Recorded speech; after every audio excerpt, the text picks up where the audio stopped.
Hello everybody, Dave Neal here, stand-up comic and host of Bachelor Nation News. In this video, we're going to discuss Rachel Recchia. She just finished her 4th week as Bachelorette, co-bacheloretting it with Gabby. And of course, we've seen a lot of tears, some anger, some disappointment, some sadness, some triggering, all the typical things you normally see when you watch the show. The internet has, to put it softly, lambasted Rachel after this past episode. She sort of scolded the guys for not paying her attention on Gabby's group date and other things that went down. So we're going to break this all down. Follow me on Instagram at DNeals. I'm also on Patreon, private Patreon episodes at patreon.com/Dave Neal. Shout out to all the new members over there. Appreciate you. We'll be going live right after this video on patreon.com/Dave Neal. Well, I'm no expert, so I couldn't possibly be telling you what's going on in Rachel's head. And also, we're watching a curated and highly edited TV show, so we have to give her as much grace as possible to know that it's a tough situation. They're on a boat. They're on some cruise ship in the middle of nowhere. They're tired. They got a bunch of guys, and they got cameras down their throat. So who better to discuss Rachel and react to what we're watching on TV than longtime friend of our show, Dr. Victoria Bossy. How are you today? Good, Dave. How are you? I'm doing great. Thank you so much for joining me today. I know you're coming from Connecticut, right? Yeah, thank you for having me. Yeah, I'm in one of my offices in Connecticut. I love the purple hair. It looks so great. What a cool... Thanks. I don't know if I could pull it off here. I got my purple shirt on. The color's a little different here, but maybe if I can get enough subscribers, I'll dye my hair. There's always a reason. Well, once you grow it out after the wedding, then you can start playing with some color and texture and have some fun. Yeah, that's the plan. Vintage Dave is coming back. We're going for ponytails. As soon as I get the wedding photos, all is off the table. Okay, Fantastic. We just did week 4 of Bachelorette. We're seeing Gabby thrive in certain ways, and we're seeing Rachel sort of ruminate, and I don't want to say spiral, but they showed her having a bad moment. The internet, of course, says she's not ready. This is ridiculous. She's demanding all these different things. What was your take after watching the show and also after seeing the comments online? So I had initially a really strong reaction while watching the show. I felt for Rachel. I could feel some degree of pain. Like, she's having these beautiful moments with, like, in week 3 with Zach, and then in week 4 with Tino. And then they're immediately juxtaposed by things like, the rose ceremony where she's getting turned down 3 times, and we don't know the succession and the exact timing of how those 3 happened, thanks to production and editing, but that's a hard thing. And then they go to the date, to watch Gabby's guys fight, and even Zach and Tino, who she's building these deeper connections with, let alone the rest of the guys, don't pay any mind to her. And again, you talked about it, or maybe one of somebody else in the community did, about, like, was that related to production? Production said, hey, ignore her because they're starting to see the pattern of, she runs hot and cold. And they start to play into some of these things. And yes, she is coming across as insecure because arguably she's probably feeling insecure. I would say solely based on the context we know of how Clayton's season ended.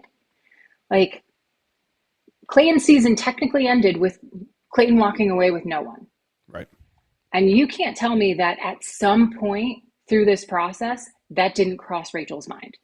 Yeah. And that's very fresh. And obviously, it would be one thing to walk away with nobody, but it'd be another to walk away with nobody, and Gabby also finds love.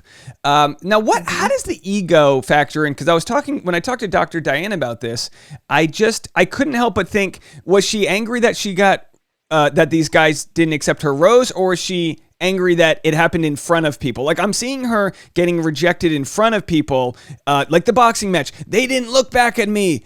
It's almost like it's the ego and not the actual, like, feeling of rejection.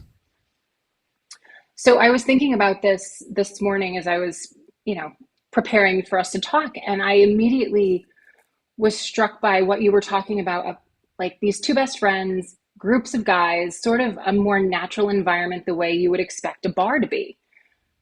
However, in a bar, you've got a group of girls, you've got a group of guys, and everybody sort of mingles and figures it out, and it's a bit more organic. This is contrived, this is staged, and it's very different in a bar if a guy doesn't really talk to you or talks to you for a minute and then sort of moves on to somebody else. It's a whole different ballgame when you're there with your best friend, you know, and whatever bond they have thanks to Clayton season, and you're showing interest in a guy and they're openly saying, not in a crowded bar, not through subtext or just body language, but they're actually saying, no, I'm here for your best friend. That's a completely different feeling. Yeah, and of course that's what they were trying to, or that's what the audience wanted to avoid, is this natural pitting people against each other. Exactly. Probably almost impossible to avoid the way the show's formatted. But does this stop her at all from finding love, or is this just the brain having a separate reaction? Like, I'm falling for these two guys, but I'm also really pissed because this is triggering, not getting picked for the kickball team growing up or whatever. So I think that's one thing that I want to definitely say is I don't think it's anger for her.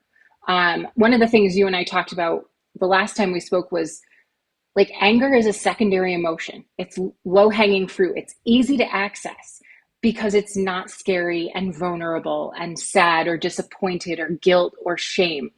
And so, when we get upset, the global we, it's easy to see people get angry because it's safer to be angry and yell than it is to be sad, vulnerable, cry. Oh yeah. And so I think where I keep landing with Rachel is even though she's having these beautiful moments and building these, emotional inroads with Zach and Tino, at least the last couple episodes, and now Tyler too, like she's not sure who her person is. That's theoretically the whole point of this journey. We know there are plenty of other reasons.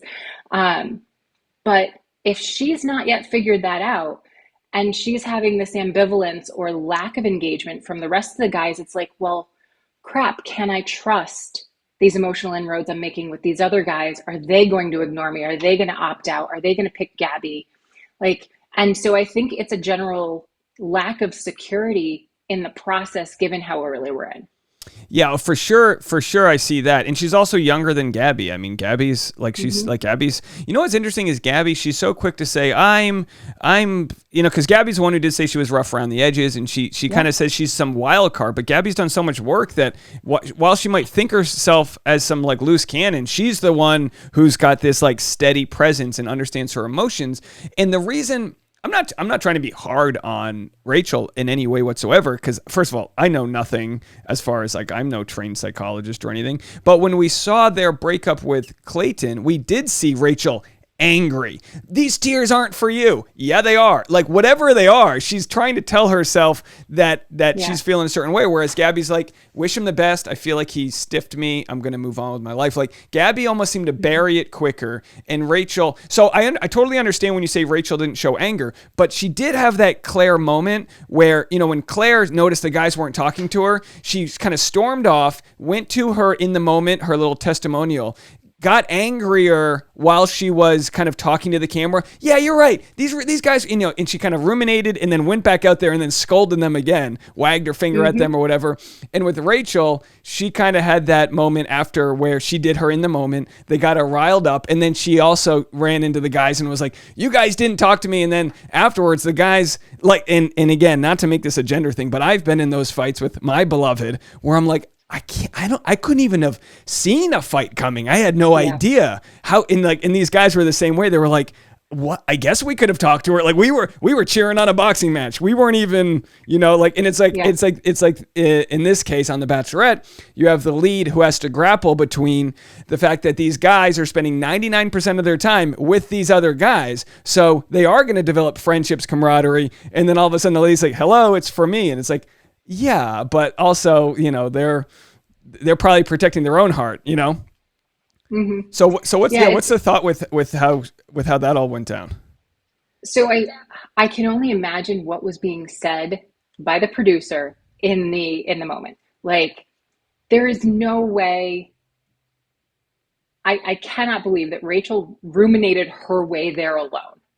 Right. That there was a little bit of help and support in getting her there. And somebody said, well, what do you want to do about it? I'm going to go tell them. And then we have it. And I think some of the guys were like dumbfounded, like, oh, I have no idea. Like they Me? were just broing out. Yeah. And I think there were a couple guys, maybe Ethan was one of them, who were like, oh crap, we really screwed up. We had a chance to have time with her and we didn't take it. Now, I totally agree with you there. My guess would be, as a guy, if the cameras were not on, that they would have been like, whoa, ooh, red flag. I think the guys would have seen a red flag there because they would have been like, oh boy, is this what's going to happen every time we forget to bring the paper towels home from the store? You know, and I know it's obviously way more heightened than that, but these guys, she's been on the show. So she knows how it goes and how they're all treated. Yeah. These guys, they're only a couple days into this, and all of a sudden they come back from their group date. They're all excited. They're eating some cold cuts, and then she walks in storming mad, and they're like, "Oh, it just got real."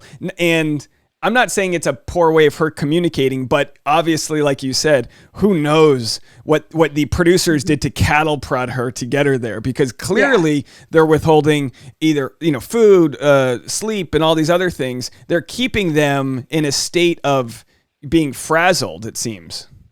Yep. And we've seen other bachelorettes address not being attended to, or, guys feeling like they're not there. We saw it with Claire with the finger wagging. We did see Michelle do a beautiful job. I think it was like the pillow fighting slumber party group date where the guys were having fun with each other and not really attending to her. And so we have seen this developing a bit more as a pattern where it's easy for the guys to be bros with each other. We know that bromances come out of the franchise, and they last a heck of a lot longer than some of the relationships. And it's easy for the woman who's the lead to say, hey, guys, you're supposed to be here for me. How can I not think that you're actually here for me if this is how you're behaving? Yeah. And you're right about like Michelle. I mean, she's obviously like as a teacher, her conflict management skills make her way overqualified to be a bachelorette. It's not good TV. It's just not good TV to watch a well I don't know, positioned person deal with these issues. She did a good job, and there wasn't any crazy drama other than what the show could sort of manufacture. And Rachel's kind of like, I think, the sweet spot for what The Bachelor wants, which is kind of get somebody to say things and act. And Katie too, they kind of broke Katie. And I mean, there's no surprise. You know how sensitive the human mind is, or whatever you use to describe who we are. You give somebody, like I've in the wrong mindset. I've stormed out of comedy clubs after stand-up shows and yelled at bookers and driving in my car, and I just have the benefit of that not having been on TV. So this is kind of par for the course with regards to catching them in these moments. So if there's anyone. And again, I feel like most people who are like core audience members, you've been a part of this community for a while, understand that there's a deeper thing happening. But Twitter and Reddit, it's very reactionary. So they immediately just go, Rachel's crazy. Rachel's this. She's not ready. What would you say to people that comment those things to like try to get them to see it in a way that's a little bit more graceful? I mean, the therapist in me is like, shut the F up. Like you are not trained, nor are you Rachel's personal therapist. So you know nothing. Like, can we stop pathologizing people's emotions? Like, we're allowed to have a broad range of emotions. And Rachel was having some big emotions that people find uncomfortable, insecure, whatever they want to label it, crazy. God forbid we start throwing around words like histrionic or borderline. And we are on a slippery slope, and the armchair therapists, need to shut up and just say, okay, she's having a reaction. Something has happened in her life or leading up to this moment that brings that out of her. That creates, that sense of insecurity, that fear that takes over, and her limbic system activates, and she's just like, oh shit, maybe I'm not going to find my person. Maybe I'm taking this massive risk on national television and I'm still not going to find my person, or I'm not going to find my person and I'm going to be humiliated along the way. And of course, it's like she's 26. It's like if it doesn't work Hmm. out, you got paid $150,000. You're Yeah. verified. You'll be okay. Obviously, I mean, look, what the show has proven is it's no more successful than any other sort of formula for meeting people. You know, you could probably argue that arranged marriages have a higher success rate, but we still watch it, and I think we Yeah. all watch it from different angles. My channel's probably got a portion of its success because I see it from a guy's angle, where a lot of times when people want to slam the guys, I go, well, I understand where they're at, you know, with certain situations, they you know, and a lot of women will understand where the women are at, just mainly because it's easier to empathize with our own gender. How do you, as a therapist, put yourself in a man's shoes when it comes to conflict? I don't put myself in a man's shoes for conflict. So if I'm working with someone who identifies as male or a traditional heterosexual couple, my job is not to over identify with my client or my couple. It's to engage them and to understand what's happening for both of them in terms of the relationship and help them understand each other. See, that's where you're the professional and we're not, because we're like, as a guy, I would never, and then the woman, I can't believe, and then we just immediately pick sides in our pitchchfork. But no, that's the key. Yeah. Why? I mean, there's no point in you solving the equation if you can't get the partners to understand. So Yeah. very Because I'm interesting. temporary. Like they're going to leave my office or, my safe Zoom box and they still have to do it together. Now, And so I need to give them the tools to do that. you said you're temporary, but you better not leave our community. You're with us for life. Oh, no, no, We no. need to start No, a I'm chat. a lifer. We have probably 3 or 4 therapists. We have Franny and Dr. Diane and some others in our community, but we need to set it. I need to get you guys all in the same chat so we can see who's got a take they want to share with us. Because you have an open door whenever you want to come and chat with us. Now, I saw on your page that you started telehealth in 2018. How smart of you to start doing that before the world's the biggest pandemic we've ever seen in our lifetime. Are you You open to know, people? Should people contact you if they need help? How can we promote your business now? Absolutely. So I got really lucky, and it really just dovetailed with the birth of my son. I was going into people's homes because that's how I orient myself for therapy. Um, it's sort of this idea of concierge, but if I'm in your home, I can better understand and see things happening much faster than if you're in my office. So that's how I approached my private practice. And then I had my son, and it was no longer, it just didn't make sense to be driving all over the state to do this. And so I toggled to telehealth a full 2 years before the pandemic started. And so I had a really nice jump on that wave. And so, yeah, you can reach me through the website. The website has links to the socials. Pretty much everything is, Dr. Victoria Bassi. And, you can contact me. And if you're in Connecticut, great. I can provide you therapy because that's the state I'm licensed in. And if not, reach out anyway because I can offer things like life coaching or connect you to a referral for somebody local who can support you in a similar way. So life coaching is basically what you give somebody when they're out of state, but it's the same you. Maybe. Maybe. Okay. Without getting ethically in trouble, yes. Yeah. They don't regulate life coaching the way they do psychotherapy, but I am obviously very intentional about it. If you need some deep trauma work, I'm not doing life coaching just because you're across state lines. You're getting a referral out. Yeah, very, very. Thank you for sharing that. I have to tell you, I mean, for me as just some random guy on the internet, to think that therapists and psychologists would want to even talk to me is humbling because I have no idea I just read a couple Wayne Dyer books and I try my best not to mess things up. But I've started by watching the show like everybody else, and then the more we've unlayered, we just understand that people are getting a raw deal, and audience members that are quick to get their points of view out are probably missing a greater issue. So I really appreciate you sort of breaking it down with me. And if there's ever anything you're watching where you're seeing any sort of like group think that's not getting it, which it usually doesn't, by all means, definitely check back in. We appreciate you.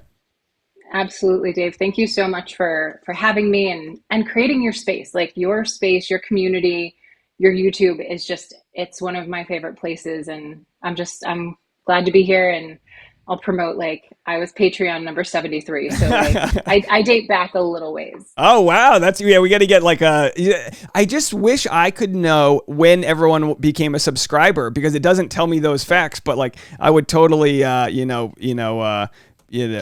respect those first, couple thousand people. But I respect everybody, and I appreciate you being a part of the community. So thanks again. And of course, everyone can go. I will post a link in the description here where you can find Dr. Victoria Bossi's information if you want to check out her stuff. And at the very least, follow her on Instagram for all of your wisdom. So thanks again. I appreciate it. Absolutely. And make sure to like and subscribe this for Dave. Yeah.